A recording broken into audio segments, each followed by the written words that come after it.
Linda, it's 6 o'clock and we'll go ahead and begin. My name is Paul Reed. I'm principal at Central. I'd like to welcome you to our GT AP Parent Night. I realize this is a very busy time of the year. It's hard to believe it's the third week of school already. But I realize with athletics and so many other things that are just on the calendar, I really appreciate you taking time out of your schedule to come here. We're going to respect your time and keep this to an hour to no more than 90 minutes. There's a lot of important information that we want to cover, things that I know that you are interested in hearing about as you begin planning with your student regarding their high school career. In such a competitive world with financial aid and scholarships and all those opportunities, it's so critical to begin planning in the 8th grade. So we planned a lot of information for you tonight. I realize, though, that there will be a lot of questions, and we'll answer those as we go along. However, if there are questions that we are unable to answer, or if you think of them after the fact, you can just email us, and we'll be glad to provide you answers. Because our goal is to provide you with the information so that way you can plan with your student as they begin their high school career. I've got a few people that I'd like to recognize that have made this evening possible. Certainly Kelly Wartz, my assistant principal, has helped coordinate the program tonight. Dr. Marcia Smith, our assistant superintendent for secondary, she is here. Mike Botnopoulos, who taught at Harbor for years and years, who is now serving as the academic coach for the district. He'll provide a lot of insight. And then also Mr. Tim Smithy, who is serving as our new GT coordinator for the district. So a lot of critical pieces that we're going to bring to you tonight. So at this time, I'm going to go ahead and turn the program over to Mr. Smithy. He's going to talk about gifted and talented and how we serve students here at the secondary level. Mr. Smithy. Yes, thank you. Good evening. Glad you could all come. I know that you have a vested interest in Central Junior High and Springdale Public Schools. One of the things that I wanted to talk about is what we do as far as GT. Because sometimes when we get to the junior high level, we automatically think that GT doesn't exist anymore. In kindergarten and first grade, our teachers, and I see one of my GT teachers, they revolve into classrooms and they do something we call K1 enrichment. And with K1 enrichment, we're doing various activities with students, like the Stick Horse Rodeo. How many of you have participated in Stick Horse Rodeo or know kids who have?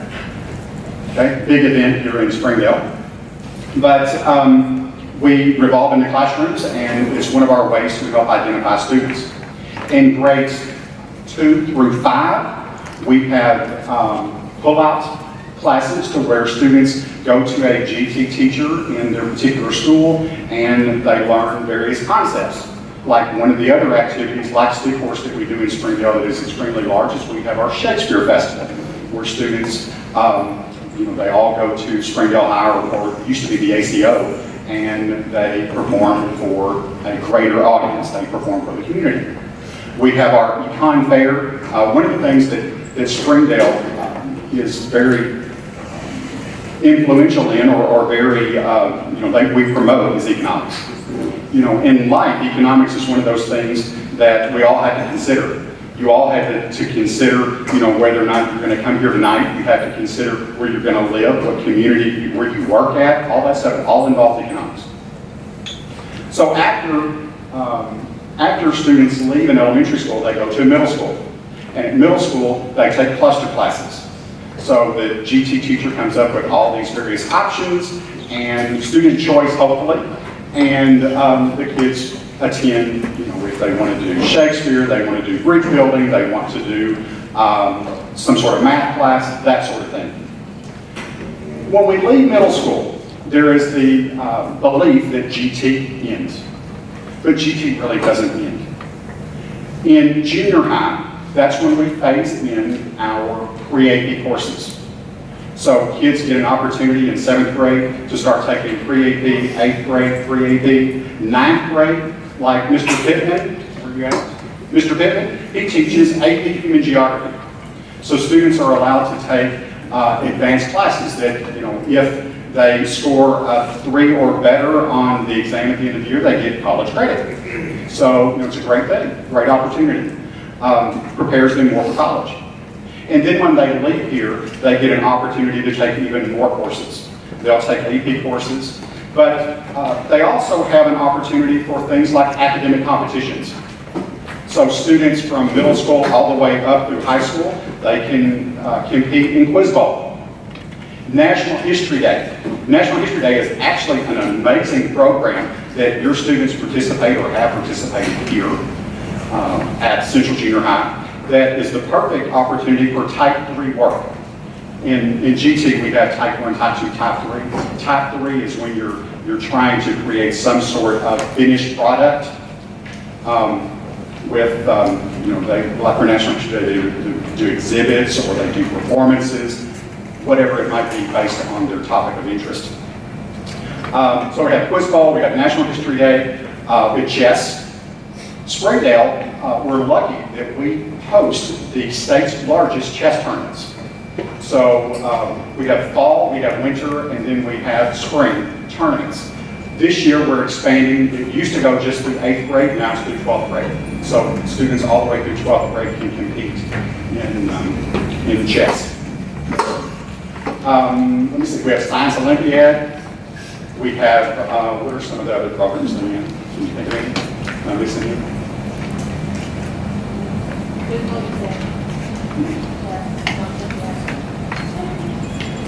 Okay, we're good. Okay, so when they, of course, we're also getting students ready for the national testing. We try to work with students to get them ready for the ACT, the SAT, all those different things through GT and through various courses that Mr. Fontanopoulos will talk about in just a little bit. Academic competitions, we have various academies. When you get to Harbor, Springdale, School of Innovation, any of those, we have various academies that students can take classes through. K-12, we have the International Baccalaureate schools. So we have Westwood. You need to go to Westwood. Turnbow is a International Baccalaureate, and I think Springdale High. We also have concurrent classes. The idea that you can, while attending public schools, you can also take college classes through Inline. Those are some of your options. Again, my name is Tim Smithy. I am the GT coordinator for Springdale. If you ever have any questions about your student or options that we have available, feel free to contact them. I'm housed at the Perry Development Center, but I can be at any school at any time I need to be. That's great. Any questions for Mr. Smithy about the GT program and how we serve students in GT? Any questions? I was just curious, how do you find out more about the concurrent She wanted to know how we're going to find out more about NWAC classes, the concurrent classes. Mr. Fontanopoulos will give you some information, but do we offer concurrent in 9th grade here? No. It's at Harvard. As far as I know, they're 12th grade only. And you can make it AFB. Any other questions? Thank you. Well, next I'm going to introduce Mr. Fontanopoulos. Many of you know him. My daughter had him at Harbor High School, an outstanding teacher, and as far as I'm concerned, a real authority on AP classes. So, Mr. Fontanopoulos, we appreciate you coming tonight and sharing a little bit about not only AP, but also concurrent classes. So the AP courses that you're going to probably want to take, let me see how I want to start this. There is a difference between pre-AP and AP, and we probably need to differentiate that pretty quickly. Pre-AP really is a build-up to the program of advanced placement, and then once you start taking the advanced placement courses, which begin with Mr. Pittman's AP Human Geography class, that's when you're trying to get that score at the end of the year on that exam day. Routinely, a 3, a 4, or 5 are usually some form of college credit, depending on the college that your son or daughters want to go to. So you need to kind of keep that in mind when you're taking that course. And if you've got a college in mind and you're thinking about the University of Arkansas, will they accept a 3? Or is it a 4? You've got some colleges out there that won't accept any. And you need to kind of know that up front too. We had a young lady, I used to teach in another lifetime at a place called Bentonville, and there was a young lady there who represented a family that was, they were extremely proud of their Catholic heritage. And every one of those children went to Notre Dame. And Notre Dame would not accept advanced placement. Quite frankly, it's a private school. They can kind of do what they want to do. And that didn't deter those children. They all took their advanced placement classes. The one young lady that I'm thinking of, Ed Guerra, who was that family? What was that one? Murphy. And she basically made a 5 on everything she touched. Got to the Notre Dame, it was all, if you want to say, worth nothing. Punchline. By her sophomore year, she was number 1 in her class at the University of Notre Dame. So advanced placement has a payoff. So keep that in mind, just in case you're thinking, where is that payoff? It might be immediate. There are some students that go to the university, I'll fill in the blank, and if they've done really well in their high school career, they might show up at that university already in a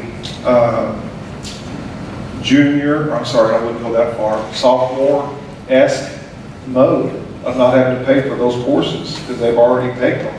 So that's what advanced placement can do for you. The concurrent classes we basically offer at Harvard. You would go and you have to qualify. You have to have those certain grades. And by the time you're a senior, you could take concurrent, I believe it's algebra and finite, and that would take care of that math for your freshman year at the University of Arkansas. It's a little different than the advanced placement in the sense that you're not having to take a single test on a single day. Instead, you're basically, you're passing the course. And if you pass the course, you're going to receive the credit. You have to pay, if I'm not mistaken. Students who are free and reduced will have that waived. Am I saying that right? I'm getting a no? Okay.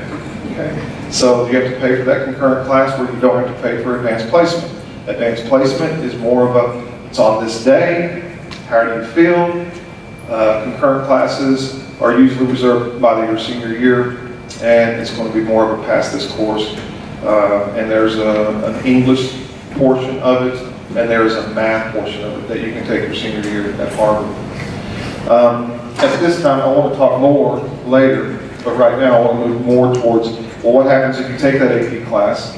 And Ms. Bortz is going to talk about that with civics and econ, health, and oral communications. Right? You want to do that? Okay. Are there any questions or concurrent credit? I'll be here for a bunch of other stuff, and so you might mull something over now, and I'll be able to answer that. Well, again, one of the things that we're excited to offer that Ms. Bortz is going to describe, and let me just kind of put my parent hat on here. I know it's tempting to push, and that's good. And so we offer some online courses that your kids could take in addition to everything else. Of course, you want to pace it because, well, they're still kids. But we're excited. We appreciate the district really supporting these online options that Ms. Bortz is going to describe about, meaning civics and health. Dr. Smith is here as well, and so I want her to pipe in because this information is important. And so if your student takes an online course, you need to be knowledgeable about what that means and what that does to a GPA if you take too many online courses in addition to the regular courses that your student is taking in the 7-hour school day. So if a student takes AP Human Geography in the 9th grade, he or she is not taking civics or econ, which is, you know, the traditional route that you take civics and econ in the 9th grade, and those are graduation requirements. So it is an option for your student through that program of study, through the AP route, that they can take those online classes. And they can do that through the school year, or they can do it in the summer. So your student could take civics and econ in the fall semester, take one in the spring semester, or they could wait to do it in the summer. There is a window that you have to complete the coursework in. So if you take a fall semester, you have fall semester to complete that coursework. If you take it in the summer, that time frame is very short. I think it's a 5-week window that you have to finish a semester class in. You would also have to pay, it's a $40 fee to take that if you're taking 7 classes and then you're adding an online course. So the thing to be cautious about is if you start, it's really not to advance.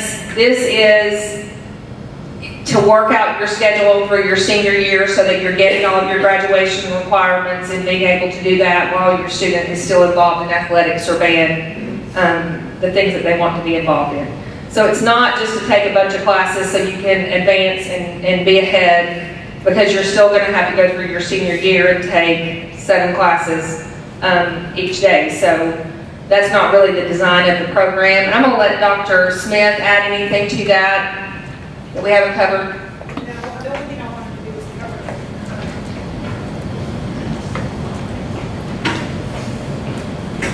Good evening. Before I do that, can I get all those students that go to Central Junior High to stand up for me? I just want to know how many students we have.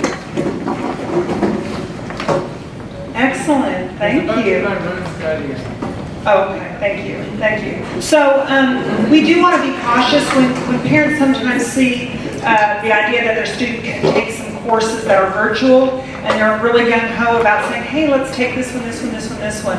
Please keep in mind that if you start working on a student's GPA, which we know that is fundamental when they get into college and for scholarships, that if they start advancing in those courses too early, then their AP classes that they take actually have to be distributed over more scores and can actually hurt a GPA. So I want you to be mindful when students are taking these virtual courses. Okay, we did try to create these virtual courses for students that wanted to take a lot of different things that they knew if they wanted to be in, let's say football, choir, band, they weren't able to do that. And so we've created these courses to support your child in their program of study. One of the other things I wanted to clarify is for the concurrent classes. For a student to qualify for concurrent classes, they have to have a certain GPA, and there is also a cost associated with it.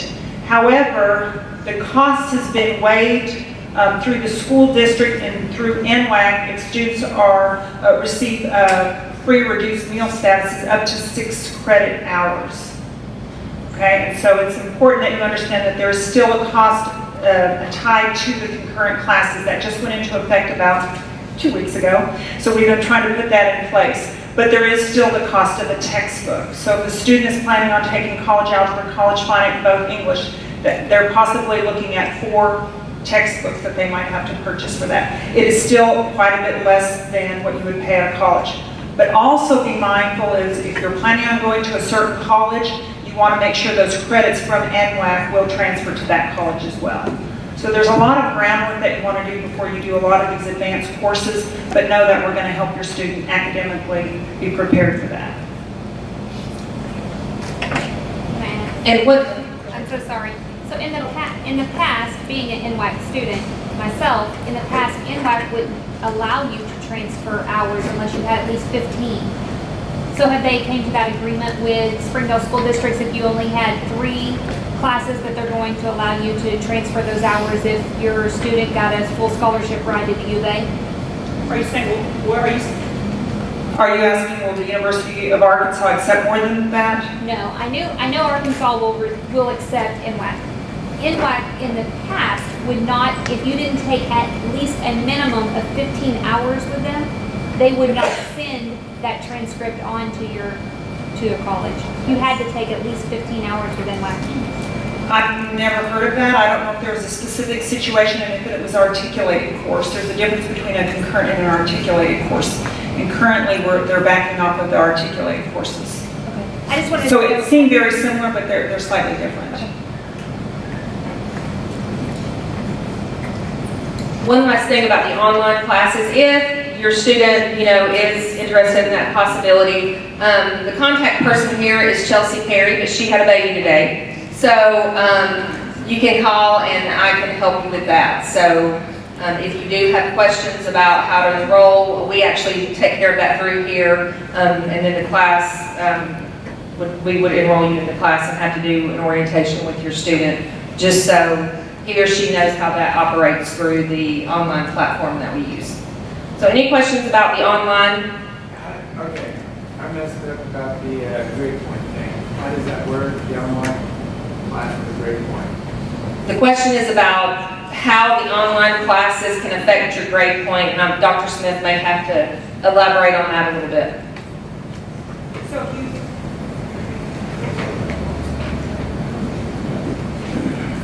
So if you're not in any AP courses and you get all A's, your GPA is a 4.0. If you start taking AP classes and get it an A, those weight as a 5.0. And so your grade goes up past a 4.0. So every time you take an AP course, it's actually distributed over all your courses that you're taking. So if you have more courses to distribute that over, the GPA goes down slightly. So it's like saying, I have one, it's like saying I got a 4, a 4, a 4, a 4, a 4, and a 5. That average would be slightly higher than a 4, a 4, a 4, a 4, a 4, a 4, a 4, a 4, a 4, a 4, a 4, a 5. Does that kind of make sense? So it brings it down slightly, but some people look at every single point, so.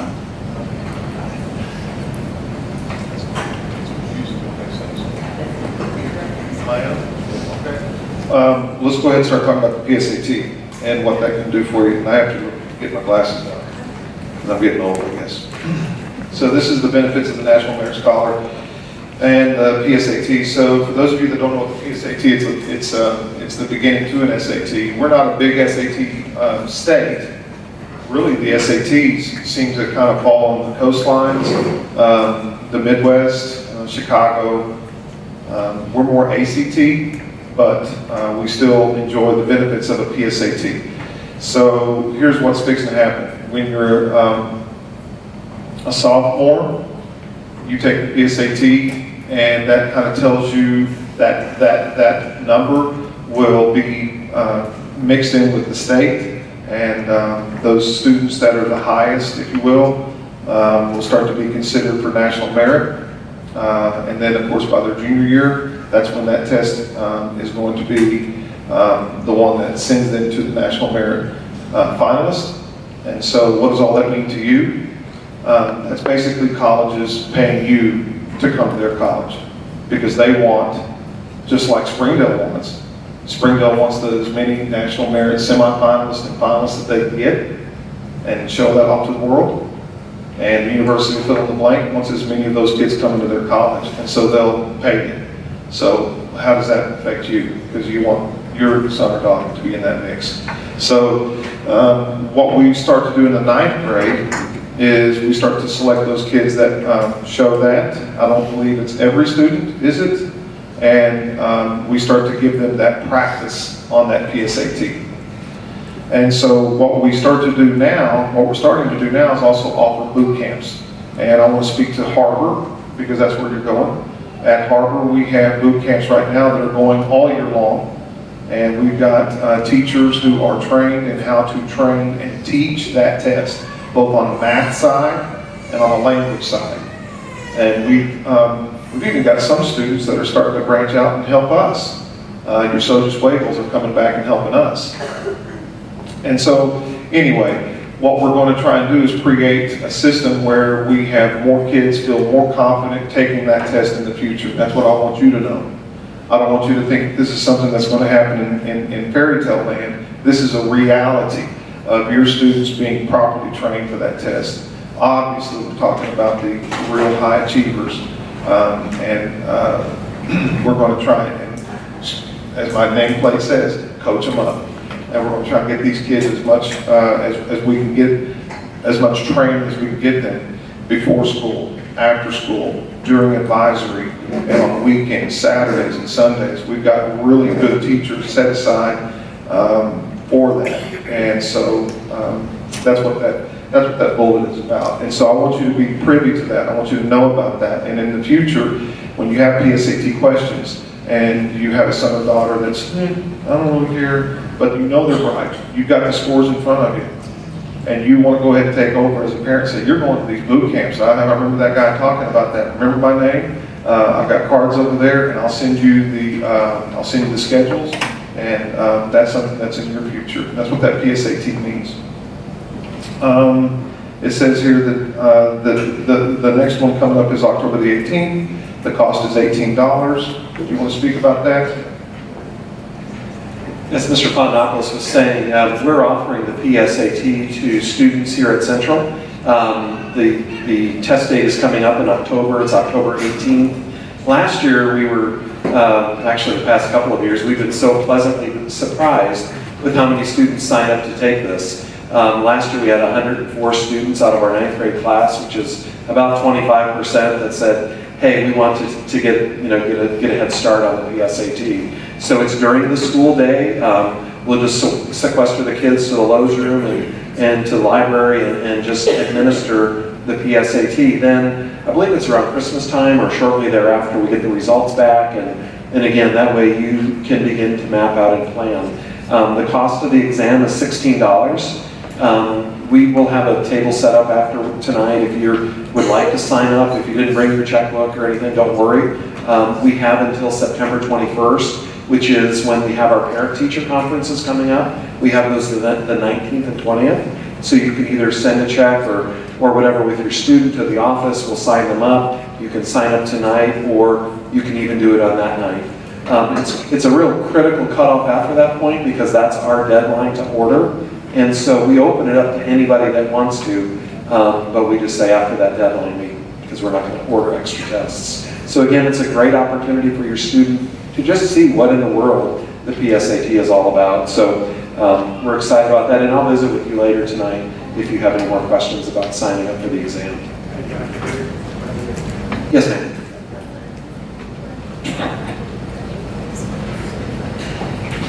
Question about 8th graders taking it.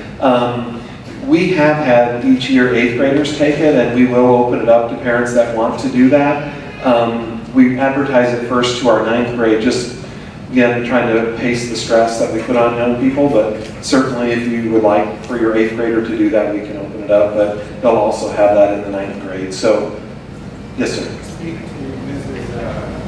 Pepsel and our tutors. Yeah, great point, Mr. Pittman. We are blessed here at Central to have a teacher, Miss Jenny Pepsel, who teaches English and oral comm for us, who is actually a National Merit Finalist herself coming through the system. And so what we have during our prime times, we will have about one per week between about the next week, starting next week, all the way to October, where she will help tutor kids, give them released items, and train them on how to take this exam. So we're extremely blessed here at the junior high level to have a teacher on staff who's been through that and has been extremely successful. So I'm glad that you mentioned that, Mr. Pittman. Any other questions about the PSAT? And again, I'll be happy to visit with you afterwards if you're interested in signing up. Okay, so again, just the next bullet there, or the next Roman numeral is the ACT test. And again, it's basically reiterating what we've already talked about with the boot camps. And I am one of the belief, and this is from a daddy's perspective, I want you to take that ACT test as much as possible. It costs money. It's a $40, I call it a $40 jump shot. And that's what it costs. And it gets your kids acclimated to that test. And it's also kind of cool to see the growth of that.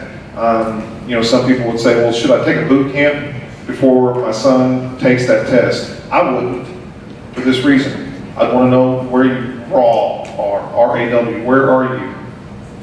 And so when you take that test, you get your scores back, and now you can say, all right, I'm really strong here. I don't really need to worry about that. I can still work on it, but my weakness seems to be fill in the blank. And so when you go to that boot camp, now you've got purpose.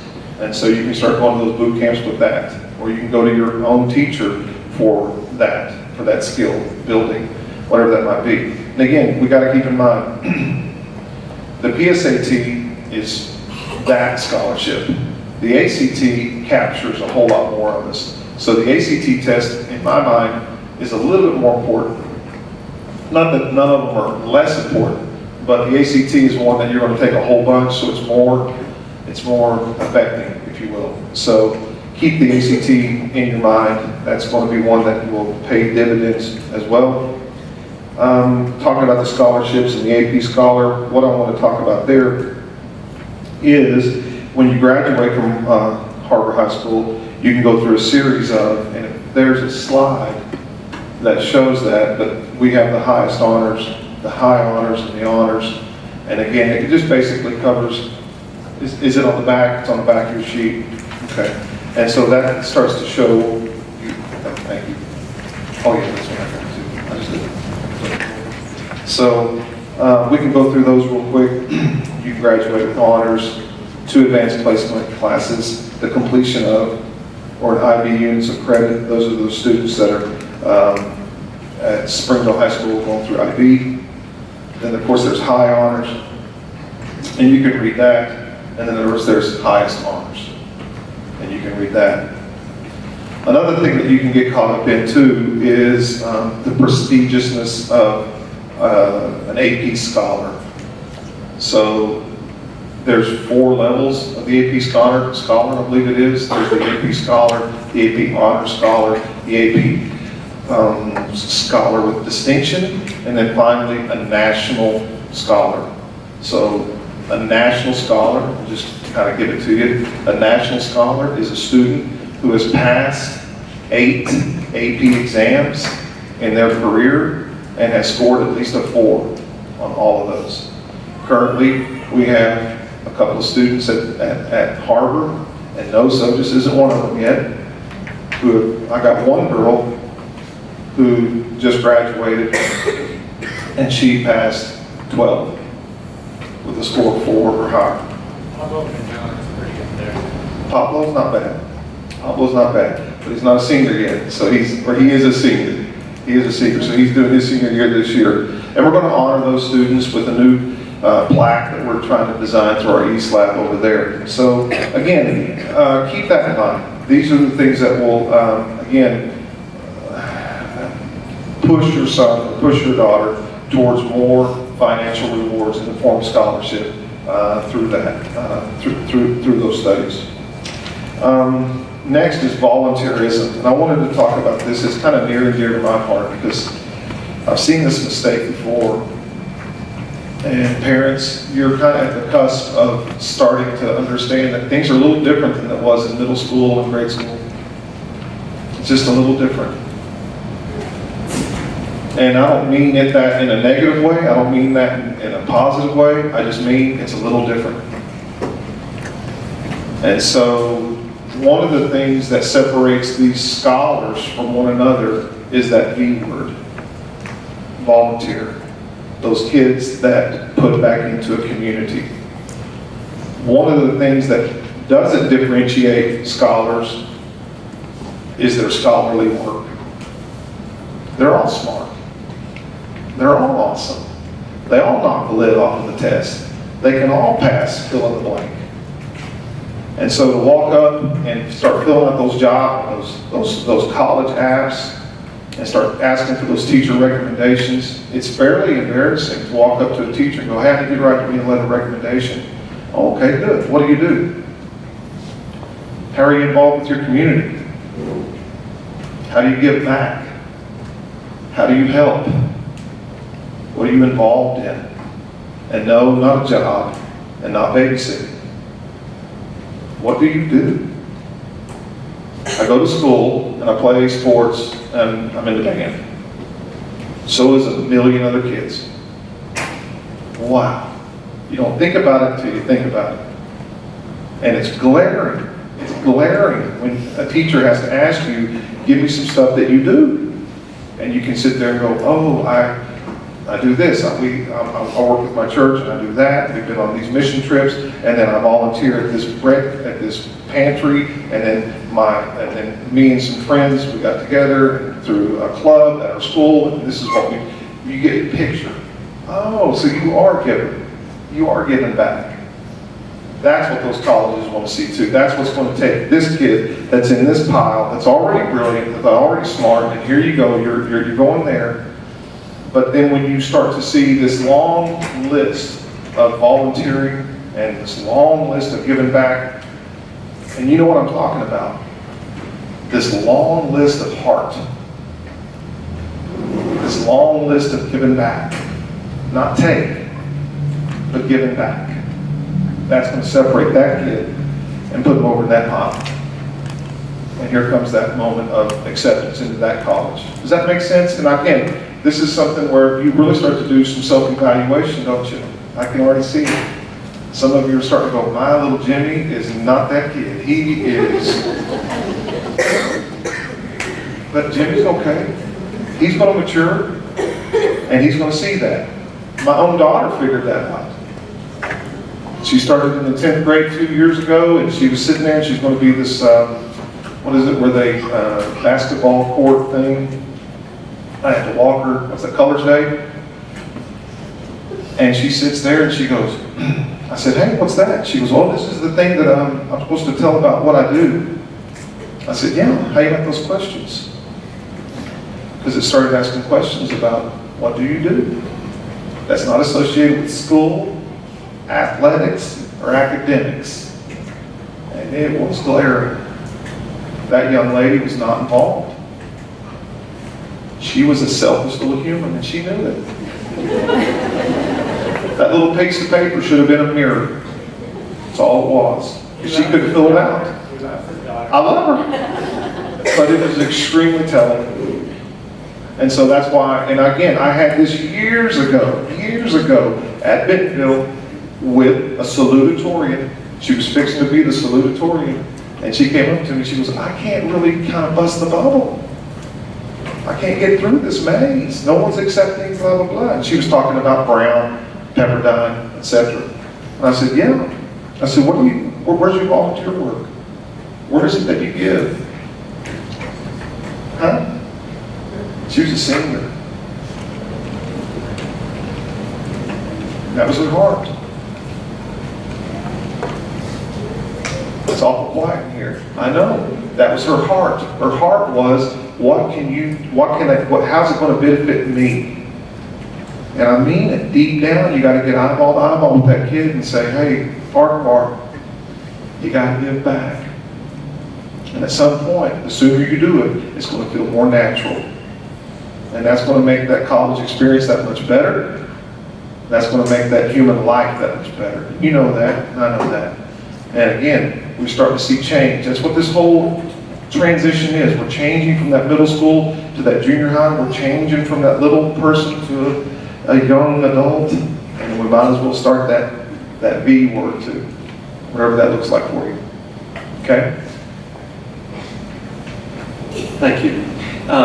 Next on the agenda that most of you came for, the first part of the agenda was to give you an overall picture, a big picture between now and graduation. But many of you are thinking, okay, my child is in AP Human Geography or they're in pre-AP Biology. What in the world is this going to mean? So I've asked Mr. Pittman and Ms. Black to come and give us some insight. Also, Leslie Pittman is here. She is the science COSA for the district.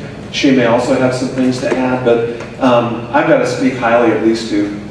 When I think about the number of students that we have in advanced science, I think Central has a great reputation. This year we have over 150 students that are in pre-AP biology, and when you think about only having 425 kids in the 9th grade, to have that many taking that advanced class in the 9th grade is huge. Of course, then you think about our 8th grade class, we have over 200 in pre-AP physical science, which is just, next year I'm thinking, oh goodness, we have to have 1.5 biology teachers.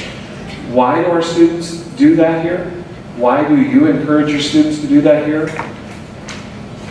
Those two. The reputation. The fact that you know that they can be challenged.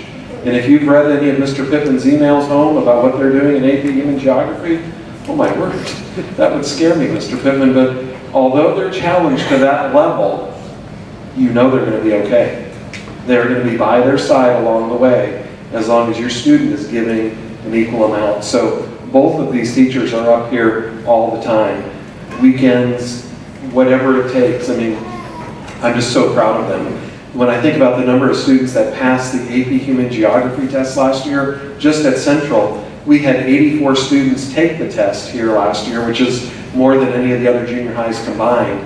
And we had a pass rate of 45%, which again to me is just crazy incredible to think that half of those students, we could have had a 100% pass rate if we would have just narrowed the field to who could take it. But what I appreciate about Mr. Pittman and also Ms. Black is our mindset is if your student wants to be challenged and they're willing to work, we're going to give them a shot. And so I think here in the 9th grade, we've given a lot of them exposure to rigorous courses that they may have never been, old enough to take before. So I appreciate both of them. I don't know who's going to speak first. I'm a little afraid to give Mr. Pittman a microphone, but I've got the timer on that one. Ms. Black. Okay, I am not sure how to use the microphone. Does that sound okay? So what I wanted to let you know tonight was that I'm super excited about the bunch of kids I've got. They're doing a great job, and that we're on the same team, okay? That I know it's challenging. I know they may not have experienced that level of work, or that they may be overwhelmed at times or get frustrated, but I want you to know that we're on the same team, and I know where it is we need to get them for their AP coursework, and we're going to get there together. So if you have a concern, please email me or have the student come in and talk to me. That's one of my goals. I know with my own personal children, trying to get them in their AP coursework to say, hey, if you need some help, you need to initiate and go talk to that teacher and let them know where you are, okay? It's a lot of work, and I know I say that. What they do is phenomenal. And, it's like I tell my students, I think I just have really high expectations. I think if you asked kids, I've got kids that come back and say, oh my gosh, you're one of the hardest classes I ever had. But I loved it more than anything else. And so I think that if you ask kids what are the hardest classes at Central, they'd probably tell you me and Mr. Pittman's. But when they're at the high school and you say, what were your favorite classes that you had at Central? They usually say me and Mr. Pittman. So just know that we're trying to get them where they need to be, okay? And we have that end goal in mind to build on the skills and the knowledge they need, okay? Do you have any questions? Absolutely, I want to say something. I've had the privilege sorry about that. I've had the privilege of working with these folks for many years as a colleague, but I just had my son come through. He's a sophomore at Harvard this year. So I've seen the parent side as well, all right? I also taught the district. I am now helping roll out the new science standards. So I do have to say, they're going to come home, and they're going to come home upset. They're going to come home whining. They're going to come home, I can't do this, and they're awful, and I don't want to do this anymore, and I can't, okay. So I'll be content. First question is, have you talked to the teacher? Okay, they need to go see them, all right? I work in the district. I have their phone numbers. My first statement to my child was, have you talked to Ms. Black? I did an interview, I kicked him out, and told him to go talk to her. Okay, put it back on them. This is the mid-step to AP, all right? Let them do it. If they fall and skin up their knee, this is the place to do it. Because if anybody's going to pick them up, brush them off, and give them a little pat on the head, this is where they want it to happen, okay? There's nothing wrong with a B. If they're working for it, then they're going to be well taken care of, all right? This is where we learn. And the ACT is great for earning scholarships. It will never tell you how your child's going to do in college. Ever. Your AP classes will. And your pre-AP will get them there. All right? These two are fantastic. So, send them out there. Check their grades. Stay on them. I have a great kid. He's a boy. And he's a teenager. You stay on him. Okay? Give them a call. They're on them all the time, and they have 150. okay? They're hoping that they're coming to you and saying, oh yeah, okay, they're teenagers. Stay after them, okay? Send them an email, because I promise you, they've said, you talked to them? Have you told your parents that you're not doing well? All right, so, don't pull them out when they first come in and go, I can't do this. Yes, they can. They can tie their shoes, they can get dressed, they can do this. They just need some help. They had to be taught how to do that. They have to be taught how to study, because you've got the bright ones. I can tell you right now, they've never studied, ever. They need to know, okay? I didn't study till I hit college. I swore I'd never let it happen to another student. Here's where it starts. Okay? Let them do it. It'll be all right. Tears never hurt. Okay? They'll take good care of them. That's over time. What time is it? Actually, 10. Dr. Greed. Okay, everybody watch my little video here that's online. The 9th graders have seen it. 8th graders.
And yes, I'm that exciting in class.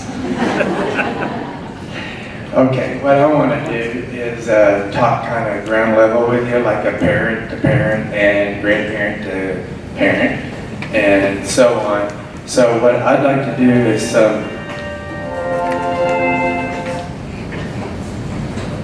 I'd like to do some basic stuff with you.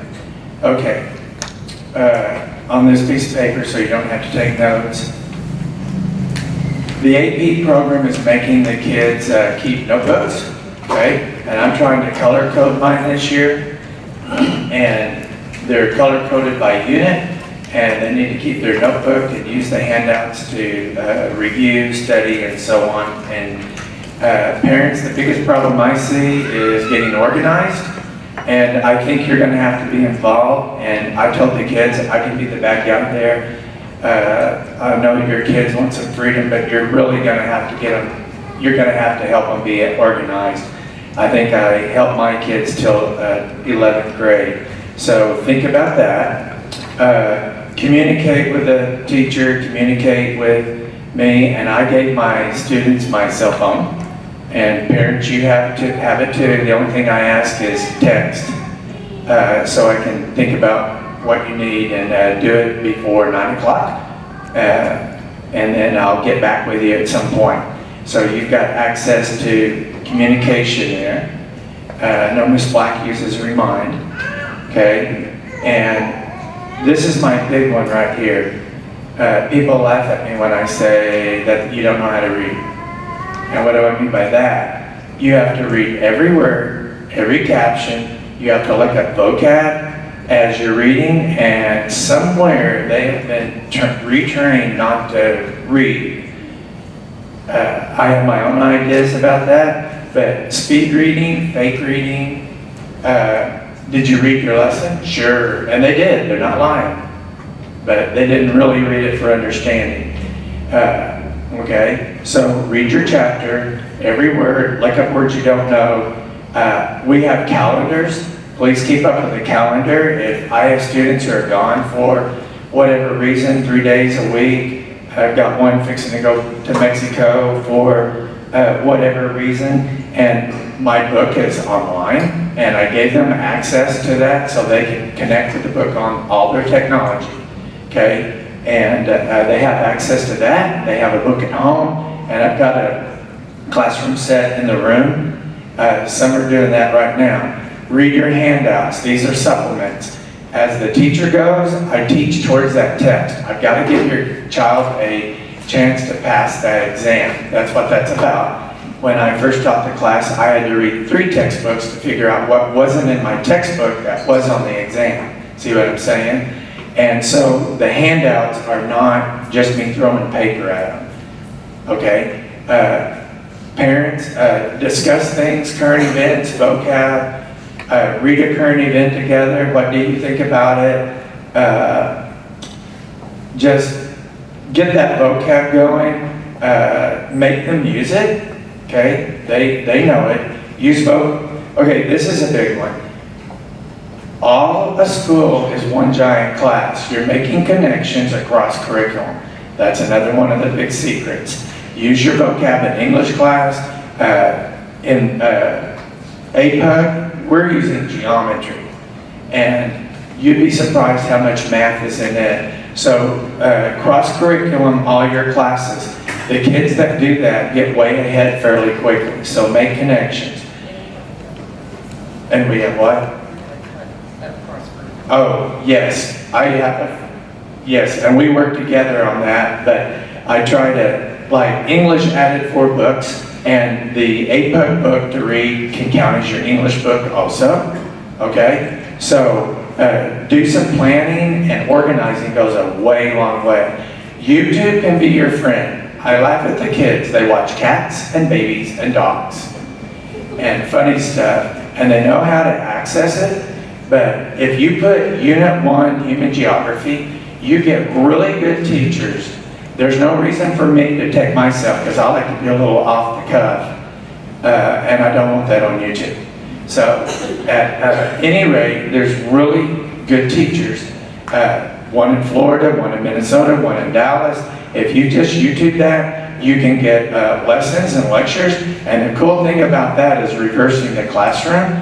Same thing with biology. You just don't know how to find the good stuff, and I'm trying to show them how to do that. So they may need some help doing that, but they can reverse the classroom. They can use it as review, watch it ahead, read, then watch it again. And the cool thing about YouTube is that you can play it over and over until you get it correct. Okay, I painted my house this summer, ceiling, and it was horrifying. I hate painting. And I found this really cool teacher at some college somewhere, and I like biblical studies. I found 93 lectures, and I got through 67 of them. And it was like history through the eyes of the church, but it was secular history through the eyes of the church. Fascinating stuff for me anyway. And I did a bunch of thinking while I was painting. So maybe while you're doing household chores, they don't have to watch a guy do a lecture. Most of them aren't too visual anyway. So use YouTube to your benefit. You guys know about, what's the math one? Khan Academy. Okay? There's not a whole lot of social studies on there, but there is economics and science and civics. Okay? That's a good one. Okay, now, everybody, this is going to seem awkward, but it's not. Read slower. Read out loud. Have your kid read to you while you're preparing a meal, and then discuss it. What did you hear? What did your child hear? Read out loud with a parent or friend. You can read to your cat or the window if you want, but reading out loud, you'll retain more. Okay, discuss what you read. You retain more. Grandparents love that. Get ahead in your class. Kids get frustrated because they get behind and get ahead of the discussions. Ninth graders aren't very good at discussing. It's pretty one way, and that's why I let them text me, because they'll ask me a text. It's interesting about that when they won't do it in class. So think about discussions. What are we trying to say? We're doing essential questions. in the AP book, it's all outlined and labeled for you. Really study, and here's the one nobody likes. All of this is going to take time. If you don't take the time, you're not going to have the payoff. I used to be a band director, and a lot of my ideas come from that. We would have band practice sessions for 2 hours a day because you want your band to be fabulous, just like our band programs are. Choir, GT, OM, all of this stuff takes time. And how come we're not doing it academically? See? And so I feel like most of this, 95% is motivation and the desire to want to do this. And in 9th grade, we allow you to fail and pick you back up. Most kids tell me about an hour a night. And if you're, like on Thursday night, you're not going to study, I get that. Okay? So you're going to have to spend more time on the weekend. Okay? Do the best of your ability all the time. Oh boy, kids waste so much time, it just kills me. They'll come to school at 7:30 and play games on their phone. I have to beg them to go in my room and work. And my new phrase this year is grow your hippocampus. Okay, in your head, you're grown, you know, it's a muscle. And I show them what that looked like in their brain, and it's not very big. Okay, but that's what you want to work on. Now, in my class, you have to know your maps, world region, vocab, and vocab is cross-curriculum. If you pay the piper this year, it pays off in all your classes, okay? And just keep trying to do your best. And here's what I've noticed this year a little bit. Have some faith in yourself. You guys know more than you think you do. And just have faith in yourself and do like Dora or whatever that Nemo movie was and keep on swimming, keep on studying. Okay, and then some of the AP guide down here, I put, that's just information on how much more you can succeed with the AP, and you guys can read that.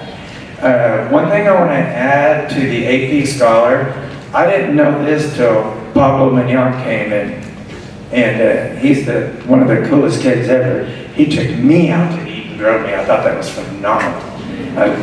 He's just the coolest thing ever. But I learned from him, and here's what I learned. I didn't realize that you get, I don't know what the formula is for an AP Scholar, or I don't know the formula for Merit Scholar and AP Scholar, but Pablo said that you get points because the AP College Board is the one that does the Merit Scholar and the PSAT. And somehow they have a formula that you get points in taking the class. So you can become a merit finalist in all this by taking the AP classes also. Okay? Dr. Green, you want to? I just wanted to add one more thing. If you have any questions about science and AP courses as you go towards into high school, or if you're already forward thinking about your kids in high school, I also like to introduce Ms. Laura Irvin, who's the department head for science at Harbor. So if you have any questions about the AP classes, because a lot of the science ones follow a particular sequence, she's available tonight and will be over here. And I saw the Harbor AP World. Is he still here? Okay, he was here too. So these guys are very, very interested because what we do down here makes their life easier. Now I'm going to say my selfish moment. There's a reason I really want this, because I need you guys to help. I really don't think a 9th grader, they have to have help. So the more you guys know, the better everything is. Okay? All right. Some of you that have students that are AP already, you know this, but this is the AP College website, and it's huge. Okay? It is huge. And explore it. Look at your AP courses. Dr. Greek, if you'll click there. Okay. Now, there's 26 courses. I'm going to have him click on AP Human. It's go to History and Social Science. There it is. Nope. Yep. Click there. Now, all the AP classes, guys, have these. Okay. They all have them. Okay. And let's see, where am I at here? Do the Where is it? Where is it? See the exam practice? That's really awesome. Where's the AP course outline? Do you see that anywhere, Dr. Green? Course details. Oh, wait. There it is. AP course description. Now, all the AP classes are going to have this. And now, the state and the national, look, I have to do this. If your child is going to have a chance to pass, scroll on down, Dr. Green. This thing's 72 pages. And I keep this tacked to my board to make sure I'm following, that I stay on task. And just keep going, keep on going, keep going, keep going, keep going, keep going, keep going. That's stuff to try to, oh wait, go back. Go back to the 5, 4, 3, 2, 1, right here. A 5 gets you, now we like to say a 5 gets you 2 semesters credit, a 4, 1. A 3 means qualified, very impressive, and I think 2s can be bragged on. 2 means you're college ready, but you didn't pass the exam. And now, in 9th grade, if you get a 1, you gotta think about, it's your first exam. Mr. Bonanopoulos mentioned, did he leave? He had to go. He mentioned how you feel that day. Kids, it's a one-shot deal. One-time test, and that's it. So I had kids that could have made 5s that got a 1 that day for whatever reason, they panicked or whatever. Okay, so that's the AP classes, and if you keep going down, there's going to be an outline, and okay, see, here's your course. No, keep going down, and there's a course outline, and keep going. And outcomes, oh, see, now where do I get my information is right here. They have to know this, and if you keep going, you're gonna get these, okay, now this is your basic, keep going. And when you get to, keep going, there's 7 units in my class, and once you get to, one more slide I think, yeah, here. Enduring understandings, learning objections, or objectives, essential knowledge, and examples. So it's all there. And every AP class does this. So you're going to want to get familiar with this, and it tells you what to look for, how to do it. And one more help, there's study books. Okay, like Barron's. There's also apps. I'm sure biology has an app. Okay, and I recommend the apps. Kids like apps. I score 5. I think they're about $5 a pop. But it's kind of like turning it into a game, plus you can play it anywhere you're at. So I would get a help book because they have exams and you can test yourself and see what you, and there's vocab list and there's all this has vocab list too. Okay, at this point, 8th graders, I hope that you'll want to do this next year, and 9th grade parents, those of you who want to stay, I will stay as long as you want me to. Okay, so is this a good place to stop? You guys have any quick questions you want to? Yeah, about. Okay. I could talk for 2 hours, I'm pretty sure. Well, we appreciate you coming tonight. I hope we've given you an overview and some information that you can use. Just as we dismiss, we'll be around for a few more minutes. Miss Sports is in the back. She and I will be there if you want to sign up for the PSAT. Again, if you didn't bring your checkbook or you don't have cash, don't stress. You can send it with your student or sign up during parent-teacher conferences.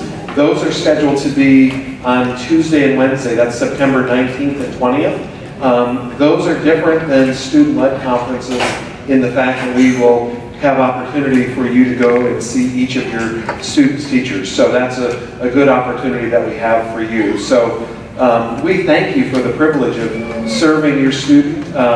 We're blessed in Springdale. We're blessed at Central. We have a great team of parents that work with us. And so I just can't thank you enough for being here tonight and for working with us all the time. So again, if you have any other questions, we'll be here to answer them. If not, have a great night. Thank you.